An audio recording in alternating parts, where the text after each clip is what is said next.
Hey guys, நான் வினோத். நீங்கள் பார்த்துக்கிட்டு இருக்கிறது டைம் அண்ட் ட்ரையல். போன வீடியோவில் நம்ம நெதர்லாண்ட்ஸோட ஜாப் மார்க்கெட்டை பற்றி பார்த்தோம். என்னென்ன டைப்ஸ் ஆஃப் வீசாஸ் இருக்குது, சேலரி ரேஞ்ச் என்ன, இதெல்லாம் மெயின் செக்டார்ஸ் அப்படிங்கிறத பற்றி நம்ம டீட்டெயிலாக டிஸ்கஸ் பண்ணியிருந்தோம். அந்த வீடியோ பார்க்காதவங்களுக்கு நான் லிங்க் டிஸ்கிரிப்ஷனில் கொடுக்குறேன், கண்டிப்பாக பாருங்கள். இப்போ நம்ம இன்றைக்கி வீடியோவில் நெதர்லாண்ட்ஸில் எப்படி வேலை தேடலாம், என்னென்ன மாதிரியான ஜாப்ஸ் அப்ளை பண்ண முடியும், அண்ட் சிவி வந்து எப்படி ப்ரிப்பேர் பண்ணணும், முக்கியமாக என்னென்ன மிஸ்டேக்ஸ்லாம் நீங்கள் பண்ணக்கூடாது அப்படிங்கிறத பற்றி நம்ம ஒன்று ஒன்றா பார்ப்போம். ஃபர்ஸ்ட் வந்து நம்ம இங்கே எப்படி வேலை தேடலாம் அப்படிங்கிறத பற்றி பார்ப்போம். இந்தியா மாதிரி இங்கே ஏகப்பட்ட ஜாப் சர்ச் வெப்சைட்ஸ் இருக்குது. ஆனால் எல்லாருமே ரொம்ப காமனாக, முக்கியமாக எல்லா விதமான ரெக்ரூட்டர்ஸுமே ரொம்ப காமனாக யூஸ் பண்ணக்கூடிய பிளாட்ஃபார்ம் தான் லிங்க்டின். லிங்க்டினில் நீங்கள் எப்படி அப்ரோச் பண்ணலாம் அப்படின்னு பார்த்துக்கிட்டிங்கன்னா, இங்கே இருக்கக்கூடிய ரெக்ரூட்டர்ஸை நீங்கள் டைரெக்டாக காண்டாக்ட் பண்ணலாம். ஈவன் எல்லா கம்பெனிஸுமே இங்கே வந்து அவங்களோட ஓப்பனிங்ஸை லிங்க்டினில் பப்ளிஷ் பண்ணுவாங்க. ஸோ அதுலேயும் நீங்கள் அப்ளை பண்ணலாம். அதையும் தாண்டி உங்களோட ப்ரொஃபைலுக்கு ஏற்ற மாதிரியே இங்கே ஒரு சில ப்ரொஃபஷனல்ஸ் யாராவது இருக்கிறாங்கன்னு நீங்கள் ஐடென்டிஃபை பண்ணிங்கன்னா அவங்கள காண்டாக்ட் பண்ணி அவங்க மூலியமாக நீங்கள் உங்களோட ரெஃபரலை கூட ஃபார்வர்ட் பண்ணலாம். அடுத்ததாக வந்து கம்பெனி போர்ட்டலில் போய் அப்ளை பண்ணுறது. அதாவது நீங்கள் எந்த இண்டஸ்ட்ரியில் இருக்கிறீங்களோ அது சம்மந்தப்பட்ட கம்பெனிஸ் நெதர்லாண்ட்ஸில் என்னென்னலாம் இருக்குது அப்படிங்கிற லிஸ்ட் எடுத்து அதில் உங்களுக்கு சூட்டபிளான வேகன்சியை நீங்கள் சூஸ் பண்ணி நீங்கள் அதில் போய் அப்ளை பண்ணலாம். அப்படி நீங்கள் அப்ளை பண்ணும்போது அந்த ஜாபோட டெட்லைன், அதாவது எதுக்குள்ளே நீங்கள் அப்ளை பண்ணணும் அண்ட் எந்த பீரியட்குள்ளே உங்களுக்கு ரெஸ்பான்ஸ் கொடுப்போம் அப்படிங்கிறதையும் அதில் மென்ஷன் பண்ணியிருப்பாங்க. ஸோ அந்த பீரியட்குள்ளே ஆல்மோஸ்ட் 99% உங்களுக்கு ரெஸ்பான்ஸ் வந்துடும். அதாவது நீங்கள் ஷார்ட் லிஸ்ட் ஆயிருக்கீங்களா இல்லைனா கூட உங்களுக்கான ஃபீட்பேக் கொடுத்துருவாங்க. இது தவிர ஓப்பன் அப்ளிகேஷன் அப்படின்னு ஒன்று இருக்குது. அதாவது நீங்கள் எந்த விதமான ஸ்பெசிஃபிக் ரோலுக்கும் நீங்கள் அப்ளை பண்ண வேண்டாம், but still you're interested to work in that company and you're open for working அப்படிங்கிறதுக்கு இண்டிகேஷன் தான் வந்து அந்த ஓப்பன் ஜாப் அப்ளிகேஷன். ஸோ அது நீங்கள் போட்டிங்கன்னா இன் ஃபியூச்சரில் உங்களோட ப்ரொஃபைல் வந்து ஏதாவது ஒரு ஸ்பெசிஃபிக் ரோலுக்கு மேட்ச் ஆகுது அப்படின்னா தென் உங்களுக்கு நோட்டிஃபிகேஷன் வரும். தென் அதுக்கப்புறம் அடுத்தடுத்த ஸ்டெப்ஸ் என்ன அப்படிங்கிறத ப்ராசஸ் பண்ணுவாங்க. அடுத்ததாக வந்து ஜாப் கன்சல்டன்சிஸ். நம்ம இந்தியாவில் இருக்கக்கூடிய கன்சல்டன்சிஸ் கிடையாது, இங்கே நெதர்லாண்ட்ஸில் இருக்கக்கூடிய ஜாப் கன்சல்டன்சிஸ் மூலிமா நீங்கள் வந்து உங்கள் அப்ளிகேஷனை ஃபார்வர்ட் பண்ணலாம். ஃபார் எக்ஸாம்பிள் ரான்ஸ்டாட், Hayes.nl இது மாதிரி நிறையவே ரொம்பவே ரெப்யூட்டடான கன்சல்டன்சிஸ் நிறைய இருக்குது. ஸோ அவங்களோட லிங்க்கையும் நான் வந்து டிஸ்கிரிப்ஷனில் கொடுக்குறேன், நீங்கள் பார்த்து தெரிஞ்சுக்கோங்க. இப்போ நீங்கள் ஒரு ஸ்டூடெண்ட்டாவோ இல்லை நீங்கள் ஆல்ரெடி நெதர்லாண்ட்ஸ்லேயே இருக்கிறீங்க அப்படின்னா ரொம்பவே இங்கே காமனான மெத்தட் என்னென்னு பார்த்துக்கிட்டிங்கன்னா ஜாப் ஃபேர்ஸ். நிறைய ஜாப் ஃபேர்ஸ் அட்டன் பண்ணலாம். அண்ட் முக்கியமாக ரொம்ப ஈஸியான ரூட் என்னென்னு பார்த்துக்கிட்டிங்கன்னா இன்டர்ன்ஷிப். இப்போ ஒரு கம்பெனியில் வந்து ஒரு 6 to 7 months நீங்கள் இன்டர்ன்ஷிப் பண்ணுறீங்க அப்படின்னா there are high chances that அவங்க உங்களுக்கு ரெகுலர் ஜாப் ஆஃபர் கொடுக்கறதுக்கான ஆப்பர்ச்சுனிட்டி நிறையவே இருக்குது. இது எல்லாம் காமனான மெத்தட்ஸ் ஜாப் சர்ச் பண்ணுறதுக்கு இந்த வென்யூஸ்லாம் இருக்குது.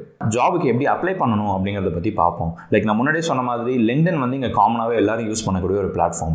ஸோ லிங்க்டினில் ரொம்ப ஆக்டிவாக இருங்க, உங்கள் ப்ரொஃபைலை அப் டு டேட்டாக வச்சுக்கோங்க அண்ட் நிறைய போஸ்ட்ஸ் அந்த மாதிரி பப்ளிஷ் பண்ணிக்கிட்டே இருங்க. ஸோ தட் நீங்கள் ஆக்டிவாக இருக்கிறீங்க அப்படிங்கிறத ரெக்ரூட்டர்ஸ் பார்த்துட்டே இருப்பாங்க. அண்ட் அதில் அவைலபிள் ஃபார் ஆப்பர்ச்சுனிட்டிஸ் அப்படிங்கிற ஒரு ஆப்ஷன் இருக்கும், அதை நீங்கள் எனேபிள் பண்ணி வச்சுருங்க. அண்ட் முக்கியமாக உங்கள் ஃபீல்டுக்கு ரெலவெண்ட்டாக இருக்கக்கூடிய ஆர்டிகல்ஸ், நியூஸ் இதை வந்து நீங்கள் லிங்க்டினில் நிறைய ஷேர் பண்ணுங்கள். ஸோ தட் எம்ப்ளாயர்ஸ் வந்து வெரிஃபை பண்ணும்போது நீங்கள் ரொம்ப ஆக்டிவாக இருக்கிறீங்க, at the same time technical ஓரியன்டாகவும் இருக்கிறீங்க அப்படின்னு அவங்களுக்கு ஒரு ஐடியா இருக்கும். அடுத்ததாக நம்ம உங்களோட சிவியை வந்து எப்படி ப்ரிப்பேர் பண்ணணும், அதாவது இங்கே இன்டர்நேஷ்னல் ரெக்குவயர்மெண்ட்டுக்கு உங்களோட சிவி எப்படி இருக்கணும் அப்படிங்கிறத பற்றி நம்ம பார்ப்போம். அதுக்கு ஒரு சில பாயிண்ட்ஸ் எடுத்து வச்சுருக்கேன், ஒன்று ஒன்றா நம்ம டிஸ்கஸ் பண்ணலாம். ஃபர்ஸ்ட் ரொம்ப முக்கியமான பாயிண்ட் என்னென்னு பார்த்துக்கிட்டிங்கன்னா, உங்களோட சிவி வந்து முடிஞ்ச வரைக்கும் நீங்கள் 1 பேஜ்குள்ளே ரெஸ்ட்ரிக்ட் பண்ணிக்க பாருங்கள்.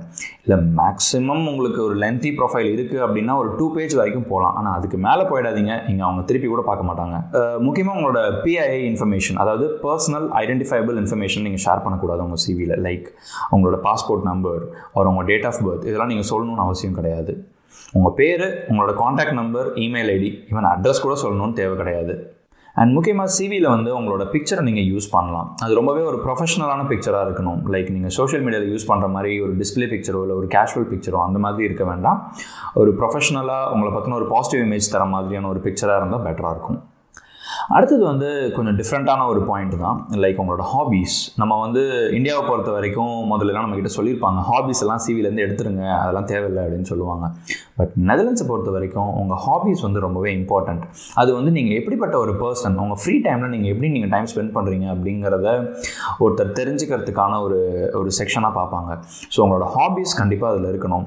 அதில் முடிஞ்ச வரைக்கும் உங்களுக்கு ஏதாவது ஒரு யூனிக் ஹாபீஸ் இருக்குது அப்படின்னா நீங்கள் அதில் போடுறது ரொம்பவே அடிஷ்னல் பெனிஃபிட்டாக இருக்கும். ஃபார் எக்ஸாம்பிள் உங்களுக்கு வந்து செயிலிங் பிடிக்கும், இல்லை நீங்கள் வந்து ஆர்டிஸ்ட்டாக இருக்கீங்க அப்படின்னா அதெல்லாம் நீங்கள் மென்ஷன் பண்ணிங்கன்னா அவங்களோட சிவியை ஞாபகம் வச்சுக்கிறவங்களுக்கு ரொம்ப ஈஸியாக இருக்கும். ஃபார் எக்ஸாம்பிள் அவங்க சொல்லுவாங்க லைக் அந்த செயிலர் ப்ரொஃபைல் இருக்குது இல்லையா, அந்த ஆர்டிஸ்ட் ப்ரொஃபைல் இருக்குது இல்லையா, அவங்கள ஃபார்வர்ட் பண்ணுங்கள். ஸோ அந்த மாதிரி அவங்கள ரிமைண்ட் பண்ணிக்கிறதுக்கு ஒரு கேட்சி பாயிண்ட்டாக இருக்கும். ஸோ அதையும் நீங்கள் உங்களுக்கு சாதகமாக பயன்படுத்திக்கலாம். அண்ட் உங்களுக்கு இப்போது நிறைய லாங்குவேஜஸ் தெரியும் அப்படின்னா உங்களோட லாங்குவேஜ் அண்ட் அதோட ப்ரொஃபிஷியன்சி லெவலை நீங்கள் மென்ஷன் பண்ணுங்கள். Like beginner or intermediate or advanced, native, fluency. So இதெல்லாம் நீங்கள் உங்களோட லாங்குவேஜ் ப்ரொஃபைலை மென்ஷன் பண்ணும்போது பண்ணலாம், அதுவும் பெட்டராக இருக்கும். அடுத்து முக்கியமாக நீங்கள் பார்க்க வேண்டியது என்னென்னா கீவேர்ட்ஸ். அதாவது இப்போ நீங்கள் ஒரு ஜாப் ஓப்பனிங் பார்க்குறீங்க, அதோட ஜாப் டிஸ்கிரிப்ஷனில் இருக்கக்கூடிய இம்பார்ட்டண்ட்டான டெர்மினாலஜிஸ் அதெல்லாத்தையும் எடுத்து உங்களோட சிவியில் உங்களோட ப்ரொஃபைல்லேயே அந்த ஸ்டோரியில் நீங்கள் உள்ளே இன்டெகிரேட் பண்ணுங்கள். ஸோ தட் உங்களோட சிவியை ப்ராசஸ் பண்ணக்கூடிய ஆட்டோமேட்டட் சிஸ்டம் வந்து கீவேர்ட் மேட்ச் இருக்குது அப்படின்னு சொல்லி உங்கள் சிவியை சூஸ் பண்ணுறதுக்கான ப்ராபபிலிட்டி அதிகம். முக்கியமாக இவங்க ரொம்ப காமனாக பார்க்கக்கூடிய விஷயம் என்னென்னு பார்த்துக்கிட்டிங்கன்னா கவர் லெட்டர். அதாவது நீங்கள் கவர் லெட்டர் அப்படின்ன உடனே நான் இந்த ரோலில் வந்து ஃப்யூச்சரில் நான் இந்த மாதிரிலாம் ஒர்க் பண்ணுவேன், இப்படிலாம் கான்ட்ரிபியூட் பண்ணுவேன் அப்படிங்கிறத தாண்டி உங்களோட பாஸ்ட் எக்ஸ்பீரியன்ஸ், உங்களோட பாஸ்ட் ரோல்ஸ் இது எல்லாத்தையும் வச்சு இந்த மாதிரியான ப்ரொஃபைல்ஸ்லாம் நான் இப்படிலாம் அச்சீவ்மெண்ட்ஸ் பண்ணியிருக்கேன், எனக்கு இந்த மாதிரிலாம் ஸ்கில் இருக்குது, அதுக்கு இதெல்லாம் எவிடன்ஸ், ஸோ இது எல்லாத்தையும் வச்சு இந்த ரோலில் நான் இந்த மாதிரி கான்ட்ரிபியூட் பண்ணுவேன் அப்படிங்கிற மாதிரி ஒரு எவிடன்ஸ் பேஸ்டாக அவங்க கவர் லெட்டர் இருந்தால் அது ரொம்ப பெட்டராக இருக்கும். அடுத்தது இப்போல்லாம் ரொம்ப ட்ரெண்டாக இருக்கக்கூடிய ஒரு விஷயம் என்னென்னு பார்த்துக்கிட்டிங்கன்னா டிஜிட்டல் ரெஸ்யூமே. அதாவது நான் என்ன சொல்ல வரேன்னா, நீங்கள் சிவியில் எழுதுகிற அந்த விஷயத்தையே ஒரு வீடியோ மாதிரி ரெக்கார்ட் பண்ணி ப்ராப்பராக இந்த மாதிரி நீங்கள் உங்கள் எம்ப்ளாயர்ஸ்க்கோ யாருக்காவது நீங்கள் சர்க்குலேட் பண்ணுறீங்க, இல்லை உங்கள் லிங்க்டின் ப்ரொஃபைலை நீங்கள் பப்ளிஷ் பண்ணுறீங்கன்னா கூட அதுவே ரொம்ப அட்ராக்டிவாக இருக்கும்.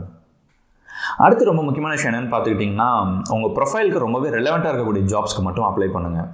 அண்ட் ஒரு ரோலுக்கும் நீங்கள் அப்ளை பண்ணும்போது உங்களோட சிவியை வந்து நீங்கள் அந்த ரோலுக்கு ஏற்ற மாதிரி நீங்கள் டெய்லர் மேக் பண்ணணும். நான் குக்கப் பண்ண சொல்லலை, நீங்கள் டெய்லர் மேக் பண்ணணும் அப்படின்னு தான் சொல்கிறேன். அதாவது ஒரு சின்ன சின்ன அப்டேட்ஸ் ஒரு எடிட்ஸ் நீங்கள் பண்ணினீங்கன்னா அந்த ரோலுக்கு கொஞ்சம் பெஸ்ட்டாக அது வந்து ஃபிட் ஆகும். ஸோ அதனால தான். அண்ட் நெதர்லாண்ட்ஸை பொறுத்த வரைக்கும் நீங்கள் அப்ளை பண்ணிட்டீங்க அப்படின்னா ஈவன் நீங்கள் ஃபாலோ அப் கூட பண்ணலாம். லைக் நீங்கள் அவங்களை கால் பண்ணலாம், இமெயில் பண்ணலாம். ஈவன் இப்போ லிங்க்டின்ல நீங்கள் அப்ளை பண்ணியிருக்கீங்க அப்படின்னா நீங்கள் அவங்களுக்கு லிங்க்டின் மெசேஜ் கூட அனுப்பி கேட்கலாம். லைக் இந்த மாதிரி நான் அப்ளை பண்ணேன், இவ்வளோ நாள் ஆச்சு, என்னாச்சு ஸ்டேட்டஸ் அப்படின்னு சொல்லி நீங்கள் செக் பண்ணலாம். அதை அவங்க தப்பாக எடுத்துக்க மாட்டாங்க. இப்போ நீங்கள் எதெல்லாம் பண்ணக்கூடாது அப்படிங்கிறத பற்றி பார்ப்போம். முக்கியமாக வந்து உங்களோட சிவி வந்து ரொம்ப ஃப்ளாஷியாக இருக்க வேண்டாம். Like too much of colours use பண்ணி ஏகப்பட்ட பார்டர் கட்டி கட்டமாக போட்டு ஸோ இந்த மாதிரி ரொம்ப ஃப்ளாஷியாக உங்கள் சிவி இருக்க வேண்டாம். சிம்பிளாக எலிகண்ட்டாக இருந்தாவே ரொம்பவே நல்லாயிருக்கும். அண்ட் முக்கியமாக கேஷுவல் பிக்சர்ஸை போட்டுறாதீங்க உங்கள் சிவியில். அண்ட் irrelevant ஜாப்ஸ்க்கு அப்ளை பண்ணாதீங்க. நமக்கு வேலை தேடுற ஒரு அவசரத்தில் ஒரு ஆர்வத்தில் என்ன பண்ணுவோம், கிடைக்கிற ஜாப்ஸ் எல்லாம் வெறும் நேம் மேட்ச் ஆனால் போதும்னு சொல்லிட்டு இமீடியட்டாக எல்லாத்துக்கும் அப்ளை பண்ணிவிடுவோம். ஸோ அந்த மாதிரி பண்ணிடாதீங்க. அண்ட் முக்கியமாக வந்து இந்த லிங்க்டின்ல ஈஸி அப்ளை அப்படின்னு ஒரு ஆப்ஷன் இருக்குது. அது நமக்கு ரொம்பவே ஈஸியாக இருக்கும் இல்லையா, ஜஸ்ட் 1 கிளிக்கில் அப்ளை பண்ணிட்டோம், ஓகே இன்றைக்கி நான் 20 வேலை அப்ளை பண்ணணும்னு நினச்சேன், பண்ணிட்டேன் அப்படிங்கிற டார்கெட் நமக்கு முடிச்சிடுவோம். அதை தயவு செஞ்சு ஃபாலோ பண்ணாதீங்க. ஈஸி அப்ளை பண்ணலாம், ஆஃப்கோர்ஸ் உங்களுக்கு ரெலவெண்ட் ஜாபாக இருக்குது, உங்கள் ப்ரொஃபைல் ஆல்ரெடி அப்டேட்டடாக இருக்குது, அந்த ஜாபுக்கும் உங்கள் ப்ரொஃபைலும் பக்காவாக மேட்ச் ஆகுது அப்படின்னா நீங்கள் அந்த ஈஸி அப்ளை ஆப்ஷனை யூஸ் பண்ணலாம். பட் அப்ளை பண்ணுறது ஈஸியாக இருக்குதுங்கிறதுக்காக அதை யூஸ் பண்ணிகிட்டே இருக்காதீங்க. அண்ட் ரொம்பவே முக்கியமான விஷயம் என்னென்னு பார்த்துக்கிட்டிங்கன்னா உங்களோட பர்சனல் இன்ஃபர்மேஷனை ஷேர் பண்ணாதீங்க. லைக் நீங்கள் மேரிடா அன்மேரிடா, உங்கள் ஏஜ் என்ன, உங்கள் டேட் ஆஃப் பர்த் என்ன, உங்கள் பாஸ்போர்ட் நம்பர், இதெல்லாம் நீங்கள் ஷேர் பண்ணவே தேவையில்லை. இதை தாண்டி நீங்கள் வந்து நெதர்லாண்ட்ஸில் ஸ்டூடெண்ட்டாக இருக்கீங்க, இல்லை இனிமேல் தான் நீங்கள் ஸ்டூடெண்ட்டாக வரலான்னு இருக்கீங்க, என்ன மாதிரியான பார்ட் டைம் ஜாப்ஸ்லாம் இருக்குது அப்படின்னு பார்த்துக்கிட்டிங்கன்னா நீங்கள் வந்து இந்த உபர் ஈட்ஸில் வந்து நீங்கள் ஃபுட் டெலிவரி அந்த மாதிரி பண்ணலாம். அது யூஸ்வலாக எல்லா கண்ட்ரிலையும் பண்ணுறாங்க, இங்கேயும் அது ரொம்பவே அதிகமாக இருக்குது. அதை தாண்டி நீங்கள் ரெஸ்டாரண்ட்ஸில் ஒர்க் பண்ணலாம். லைக் கேஷ் கவுண்டர்ஸ்லையும் ஒர்க் பண்ணலாம், இல்லை சர்வ் ஏரியாலையும் ஒர்க் பண்ணலாம், இல்லை பேக் அண்ட் லைக் கிச்சன்லையும் நீங்கள் ஒர்க் பண்ணலாம். ஸோ இந்த மாதிரியான ஆப்ஷன்ஸும் ரெஸ்டாரண்ட்ஸில் இருக்கும். இதை தவிர ரொம்ப யூனிக்காக இங்கே நான் பார்த்தது என்னென்னு பார்த்தீங்கன்னா பெட் கேர்.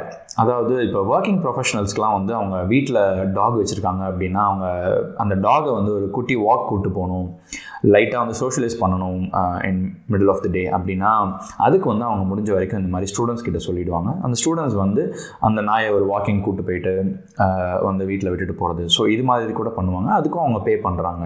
ஸோ அது எனக்கு ரொம்ப யூனிக்காக இருந்துச்சு. அண்ட் இங்கே வேர் ஹவுசஸ்லாம் நிறைய இருக்குது. Like parcel sorting areas, like டிஹெச்எலோட வேர் ஹவுசிங் இருக்குது, போஸ்டனல் வேர் ஹவுஸ் இருக்குது. ஸோ அதிலெல்லாம் வந்து பார்சல் சார்ட்டிங் அண்ட் டெலிவரி இதுக்கெல்லாம் கூட ஸ்டூடெண்ட்ஸ் பார்ட் டைம் ஒர்க் பண்ணுறாங்க. அண்ட் இன்னொரு விஷயம் நான் பார்த்தது வந்து இங்கே language tuitions like English language வந்து இங்கே இது பண்ணுறதுக்காக ஈவன் டச் மக்களை கூட தன்னோட குழந்தைங்களுக்கு இங்கிலீஷ் டியூஷன் அனுப்புகிறாங்க. ஸோ அது வந்து இப்போ நம்ம ஆல்ரெடி ப்ரொஃபிஷியண்ட்டாக இருக்கிறோம் இங்கிலீஷில் அப்படின்னா நம்ம அவங்களுக்கு இங்கிலீஷ் சொல்லி தரலாம். ஸோ அது கூட ஒரு பார்ட் டைம் ஆப்பர்ச்சுனிட்டியாக இருக்கும். ஸோ இந்த மாதிரி தாங்க நெதர்லாண்ட்ஸில் நீங்கள் வேலை தேடணும் அப்படின்னா இதெல்லாம் வென்யூஸ் இருக்குது, இந்த மாதிரியான ஆப்ஷன்ஸ்லாம் இருக்குது. முக்கியமாக நீங்கள் எப்படி அதுக்கெலாம் அப்ளை பண்ணணும், என்னென்ன பண்ணக்கூடாது அப்படிங்கிறத தான் நம்ம இவ்வளோ நேரம் பார்த்தோம். இந்த வீடியோ உங்களுக்கு ரொம்பவே இன்ஃபர்மேட்டிவாக இருந்திருக்கும்னு நினைக்கிறேன். உங்களுக்கு இந்த வீடியோ பிடிச்சிருந்ததுன்னா நீங்கள் லைக் பண்ணுங்கள், உங்கள் ஃப்ரெண்ட்ஸ் அண்ட் ஃபேமிலி கிட்ட ஷேர் பண்ணுங்கள். முக்கியமாக இங்கே யாராவது மைக்ரேட் ஆகுறாங்க இல்லை வேலை தேடுறாங்க அப்படின்னா அவங்ககிட்ட ஷேர் பண்ணுங்கள், அவங்களுக்கு ரொம்பவே யூஸ்ஃபுல்லாக இருக்கும். அண்ட் மறக்காமல் நம்ம சேனலை சப்ஸ்கிரைப் பண்ணுங்கள். அதனால 2 பெனிஃபிட்ஸ். 1, நம்மளோட சேனல் வளரும், நம்மளோட முயற்சி எல்லாரையும் போய் சேரும். 2, நான் அடுத்ததாக போஸ்ட் பண்ணுற புது வீடியோஸ், புது கண்டென்ட்ஸ் உடனே உங்களை வந்து சேரும். Until then, stay safe, stay connected. Bye.